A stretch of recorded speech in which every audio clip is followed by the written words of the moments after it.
नमस्कार, आपण पाहताय लोकराज्य न्यूज 24। पाहुयात महत्त्वाची बातमी। पुण्यातील नाना नानी पार्क समोर घडलेल्या धक्कादायक प्रकाराने शहरात खळबळ उडवली आहे। एका मध्यधुंद तरुणीने टोकाचं पाऊल उचलण्याचा प्रयत्न केला, मात्र पोलिसांच्या वेळेवर हस्तक्षेपामुळे अनर्थ टळला। अधिकच्या माहितीनुसार पावसाळ्यात मुठा नदीला मोठा पाण्याचा विसर्ग सुरू असताना मध्यधुंद अवस्थेत असलेल्या तरुणीने अचानक नदी पात्रात प्रवेश केला। मला माझी आई बोलावत आहे असं ओरडत तिने नदीत उडी मारण्याचा प्रयत्न केला। यामुळे परिसरात मोठा गोंधळ निर्माण झाला। तिचा व्हिडिओ सोशल मीडियावर व्हायरल होत असून ती तरुणी नेमकी कोण असा प्रश्न विचारला जातोय। दरम्यान पोलिसांनी दिलेल्या माहितीनुसार ही महिला स्वतःला मुंब्रा येथील रहिवासी आहे। ती पूर्णपणे नशेत होती। पोलिसांनी तिला ताब्यात घेत शिवाजीनगर पोलीस ठाण्यात नेले। सुमारे 15 मिनिटांपर्यंत ही तरुणी नदी पात्रात गोंधळ घालत होती।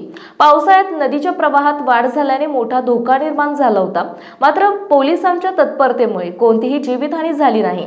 या प्रकरणाचा अधिक तपास सुरू असून नशेतून केलेल्या या कृतीमुळे गंभीर परिणाम होऊ शकला असता असा इशारा पोलिसांनी दिलाय। महाराष्ट्रातील महत्त्वाच्या आणि ताज्या बातम्या पाहण्यासाठी आजच आमच्या लोकराज्य न्यूज 24 न्यूज चॅनलला YouTube वर सबस्क्राइब करा आणि बेल आयकॉन प्रेस करा।